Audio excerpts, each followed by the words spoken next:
Hello প্রিয় দর্শক বন্ধুরা, তোমরা সবাই কেমন আছো? আশা করছি সকলে খুব ভালো আছো আর আমিও খুব ভালো আছি। আজকে অনেক দিন পর আমি আরেকটা ব্লগ ভিডিও নিয়ে চলে আসলাম তোমাদের সাথে শেয়ার করার জন্য। তো আজ আমি সকাল সকাল ঘুম থেকে উঠে চান করে বাসি কাজ সব কিছু সেরে রান্নাঘরে ঢুকে গেলাম। তো আমার বরের খুব পছন্দের একটা শাক, বথুয়া শাক, তো খুব ভালো খায়ও, তাই এই শাকটাই আজকে রান্না করব। আর ফুলকপির একটা রেসিপি করব, তো একদম অন্যরকমভাবে। তো এইদিকে শাকটা হতে হতে আমি ফুলকপিটা ওইদিকে কেটে আমি সিদ্ধ করতে বসিয়ে দিয়েছি।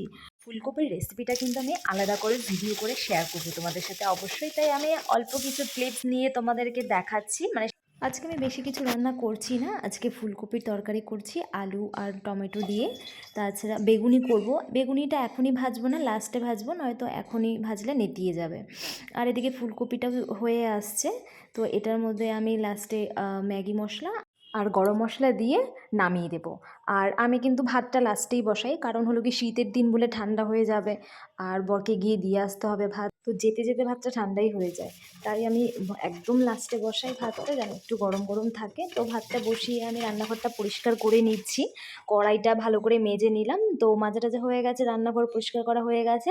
সকালে কিছু জামা কাপড় ধুয়ে দিয়েছিলাম, তো ধুয়ে আমি ছাদের উপর মেলে দিয়েছি। তো অনেকটা বেলা হয়ে গেছে, জামা কাপড়গুলো একদম শুকিয়ে গেছে, জামা কাপড়গুলো আগে উঠিয়ে নিই, তারপরে আমি চেঞ্জ করে রেডি হয়ে বরকে ভাত দিতে চলে যাব। ছাদের উপরে এতগুলো সিঁড়ি বেয়ে উঠে আমি একদম হাঁপসে গেছিলাম, তাও আমি তাড়াতাড়ি করছিলাম, কারণ হলো গিয়ে 2টো বেজে গেছিলো। এবার ভাত নিয়ে যেতে যেতে কিন্তু লেট হয়ে যাবে, তো তাই আমি 2টোর মধ্যেই, 2টো থেকে 2:30টার মধ্যেই ভাতটা দিয়ে আসার চেষ্টা করি। নয়তো যেহেতু শীতের দিন, ছোটো দিনের বেলা, তো তাই লেট হয়ে যায় খেতে খেতেও। জামা কাপড়গুলো আমি এইভাবে বিছানার উপরে রেখে দিলাম, কারণ আমার এখন একদমই সময় নেই যে ভাঁজ করব, আমি পরে ভাঁজ করে নেব। আগে রেডি হয়ে নিই, রেডি হয়ে তারপরে কিন্তু আমাকে বেগুনিটাও ভাজতে হবে, তাই আমি রেডি হয়ে বেগুনিটা ভেজে গরম গরম নিয়ে যাব ভাত বেড়ে।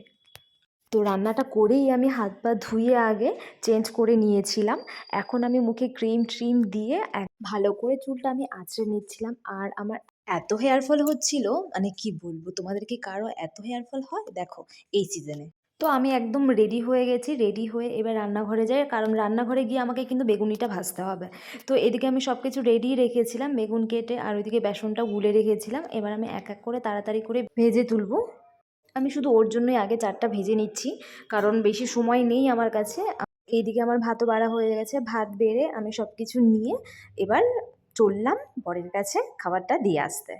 খাবারটা দিয়ে আমি চলে আসছি বাড়িতে, আমারও প্রচণ্ড খিদা পেয়েছিল, তাই আমি ভাবলাম আগে খেয়ে নিই। আর আমি বাড়িতে এসেই আগে বাথরুমে চলে গেলাম, হাত পা ধুয়ে নিয়ে, চেঞ্জটা আমি পরে করব, হাত পা ধুয়ে নিয়ে আগে খেয়ে নিই, খেয়ে তারপরে আমি চেঞ্জ করে সব কাজ করব। তো তোমরা সবাই দেখতেই পাচ্ছ আজকের মেনুতে ছিল ভাত রয়েছে, একটা কাঁচা লঙ্কা, আর সেই শাক করেছিলাম বথুয়া শাক, বেগুনি, ফুলকপির তরকারি, আর একটা আচার, মানে সেই আমরা মেলা থেকে কিনে নিয়ে আচারটা কিন্তু রসুনের আচার, খেতেও কিন্তু দারুণ টেস্ট। তো আমি তাড়াতাড়ি করে শাক দিয়ে খেয়ে এবার কিন্তু ফুলকপিটা দিয়ে খেয়ে নিচ্ছি, দারুণ হয়েছিল ফুলকপিটা।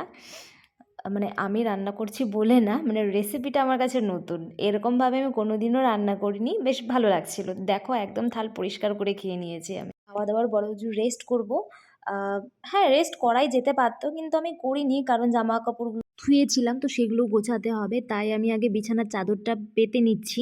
মশারিটাও ধুয়েছিলাম, বালিশের কাভারগুলো ভরে ভালো করে বিছানাটা গুছিয়ে তারপর আমি কিন্তু নিচে ম্যাটটাও পেতে নেব, কারণ এত ঠান্ডা লাগছে, মানে কি বলবো। আর খাওয়া দাওয়া করতে করতে দেখো প্রায় সন্ধ্যা হয়ে আসলো, সন্ধ্যা হয়ে গেল, তাই আমি একটু ছাদে যাচ্ছিলাম, কারণ আরও কয়েকটা জামা কাপড় ছিল ভিজা, তখন আনতে পারিনি, তো সেগুলোই নিয়ে আসতে গেছিলাম।